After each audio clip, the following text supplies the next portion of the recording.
नमस्कार शेतकरी मित्रांनो, बाकाल ॲग्रो पॅटर्न यूट्यूब चॅनलमध्ये मी ज्ञानेश्वर बाकाल पुन्हा एकदा सर्व शेतकरी बांधवांचे अगदी मनापासून स्वागत करतो।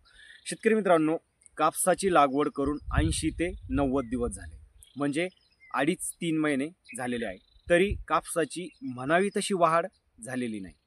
कापूस पिवळा जास्त पडलेला आहे, कपाशीमध्ये शाखीय विकास झालेला नाही, पातेधारणा खूप कमी झालेली आहे। मग अशा परिस्थितीमध्ये आता आपण काय करावे? काल 2 शेतकऱ्यांनी मला कापसाचे फोटो टाकले आणि हाच प्रश्न विचारलाय की सर याच्यावरती कोणती फवारणी करावी? शेतकरी मित्रांनो, केवळ फवारणी करून ही समस्या आपल्याला दूर करता येत नाही। आता आपल्याकडे वेळ कमी आहे, म्हणजे 2.5-3 महिने तर निघून गेले, पुढचा 1 महिना आपल्या हातात आहे आणि अशीच परिस्थिती जर कपाशी पिकाची राहिली तर साधारणतः 4-5 क्विंटल एकरी ॲव्हरेज आपल्याला मिळणार आहे, त्याच्यापेक्षा जास्त उत्पादन मिळू शकत नाही। पण मी तुम्हाला एक 10 दिवसाचा कोर्स देतो। या 10 दिवसामध्ये मी जे सांगेल तेवढी कामं जर तुम्ही कपाशी पिकामध्ये केली तर नक्कीच तुम्हाला पुढच्या 15 ते 20 दिवसामध्ये तुमचं कपाशीचं पीक पूर्णपणे त्या ठिकाणी बदललेलं पाहायला मिळेल। आणि शेतकरी मित्रांनो, 14-15 क्विंटलपर्यंतचं उत्पादन तर तुम्हाला मिळणार नाही, किमान 8-10 क्विंटलपर्यंत तुम्ही त्या ठिकाणी पोहोचू शकता। म्हणजे 4-5 क्विंटल होणारं उत्पादन तुम्हाला 8-10 क्विंटलपर्यंतचं नक्कीच त्या ठिकाणी मिळू शकतं। मग याच्यावर काय उपाययोजना करायची आहे ही सगळी माहिती या व्हिडिओमध्ये आज आपण जाणून घेणार आहोत। शेतकरी मित्रांनो, तुम्ही पहिल्यांदाच आपल्या बाकाल ॲग्रो पॅटर्न यूट्यूब चॅनलवर आला असेल तर आपल्या चॅनलला सबस्क्राईब करायला विसरू नका, सोबत नोटिफिकेशन बेल ऑन करा। तसेच फेसबुकवर हा व्हिडिओ तुम्ही बघत असेल तर आपल्या फेसबुक पेजला फॉलो आणि लाईक करायला विसरू नका। तर शेतकरी मित्रांनो, कापसाची वाढ न होणे, कापूस पिवळा पडणे, कापसामध्ये शाखीय विकास कमी असणे, पातेधारणा कमी असणे, ही समस्या उद्भवण्यापाठीमागं अनेक प्रकारचे कारणं असतात। आता यावर्षी ज्या क्षेत्रामध्ये पाऊस जास्त आहे अशा ठिकाणी ही समस्या उद्भवल्याचं आपल्याला जास्त प्रमाणात तिथं पाहायला मिळतंय।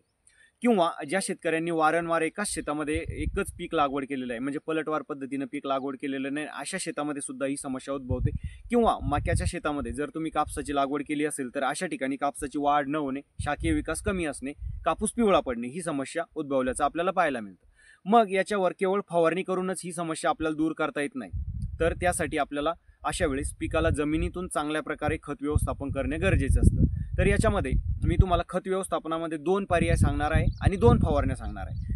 खत व्यवस्थापनामध्ये कोणता तरी एक पर्याय तुम्हाला करायचा आहे आणि दोन्ही फवारण्या कंपल्सरी आहे। तर खत व्यवस्थापनात पहिला जो पर्याय आहे तर त्याच्यामध्ये शेतकरी मित्रांनो, तुम्हाला अशा वेळेस जास्तीत जास्त पिकाला नत्राचा वापर करायचा आहे, म्हणजे एकरी 1 बॅग युरिया आणि 1 बॅग DAP एकत्र करून तुम्हाला कापूस पिकाला तिथं द्यायचं आहे। खत देत असताना एक गोष्ट लक्षात ठेवा, खत उघड्यावर टाकू नका, पेरणी स्वरूपात खत द्या, तासाच्या दोन्ही बाजूला खत येईल अशा पद्धतीनं पेरणी करा, जेणेकरून शेतकरी मित्रांनो तण जास्त वाढणार नाही आणि खतातील नत्र हवेमध्ये उडून जाणार नाही। जमिनीआड जर खत गेलं तर त्याचा चांगला फायदा होतो। खतामध्ये जो दुसरा पर्याय आहे तर त्याच्यामध्ये शेतकरी मित्रांनो 1 बॅग युरिया तुम्हाला घ्यायचा आहे, 25 किलो मॅग्नेशियम सल्फेट घ्यायचं आहे आणि त्यासोबत 5 किलो झिंक असा एकत्रित खताचा डोस अशा वेळेस तुम्ही कपाशी पिकाला तिथं देऊ शकता।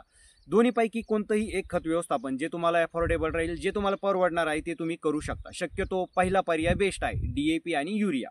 शेतकरी मित्रांनो, त्याच्यानंतर लगेच तुम्हाला कापूस पिकामध्ये 2 फवारण्या करायच्या आहे। फवारण्या ह्या 6-6 दिवसाच्या अंतरानं मी तुम्हाला सांगणार आहे। पहिली फवारणी जी तुम्हाला करायची आहे तर पहिल्या फवारणीमध्ये तुम्हाला एक विद्राव्य खत घ्यायचं आहे, ज्याच्यामध्ये तुम्ही 1261 या विद्राव्य खताचा वापर करायचा आहे 100 ग्रॅम प्रति 20 लिटरच्या पंपासाठी।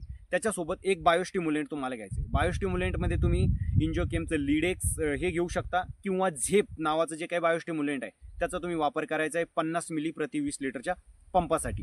आणि कपाशी पिकामध्ये कीड रोग जर दिसत असेल, म्हणजे थ्रिप्स, मावा, तुडतुडा वगैरे काही असेल तर त्याच्यासाठी तुम्हाला पोलिस कीटकनाशकाचा तिथं वापर करायचा आहे किंवा मेसी कीटकनाशक तुम्ही तिथं वापरू शकता। शेतकरी मित्रांनो, हा फवारणीचा पहिला पर्याय झाला। त्याच्यानंतर लगेचच 6व्या दिवशी आपल्याला दुसरी फवारणी करायची आहे। दुसऱ्या फवारणीमध्ये सुद्धा आपल्याला एक विद्राव्य खताचा वापर करायचा आहे, ज्याच्यामध्ये तुम्हाला 13-40-13 या विद्राव्य खताचा वापर करायचा आहे 100 ग्रॅम प्रति 20 लिटरच्या पंपासाठी। आणि त्याच्यासोबत इसाबियन नावाचं जे काही टॉनिक आहे शेतकरी मित्रांनो, तर या टॉनिकचा वापर करायचा आहे 50 मिली प्रति 20 लिटरच्या पंपासाठी। अशा पद्धतीनं एक खत व्यवस्थापन आणि 2 फवारण्या जर तुम्ही पुढच्या 10 दिवसामध्ये केल्या, म्हणजे पाऊस कमी झाल्याच्या नंतर लगेच 10 दिवसामध्ये जर हे नियोजन करून घेतलं तर शेतकरी मित्रांनो नक्कीच तुमचा कापूस पीक तुम्हाला त्या ठिकाणी जबरदस्त हिरवगार झाल्याचं पाहायला मिळेल। त्याच्यामध्ये शाखीय विकास होईल, त्याची वाढ चांगली होईल, जास्तीत जास्त पातेधारणा होईल आणि होणारं जे काही नुकसान आहे तर ते काही प्रमाणामध्ये तुम्हाला कमी करता येणार आहे. म्हणजे 4-5 क्विंटलवरून तुम्ही 8-10 क्विंटल 12 क्विंटलपर्यंत सहज तिथं जाऊ शकता. शेतकरी मित्रांनो, हा व्हिडिओ आवडला तर लाईक करा, जास्तीत जास्त शेअर करा. कारण इतर जर कोणी तुम्हाला काही नियोजन सांगत असेल, महागडं नियोजन सांगत असेल तर भानगडीत पडू नका.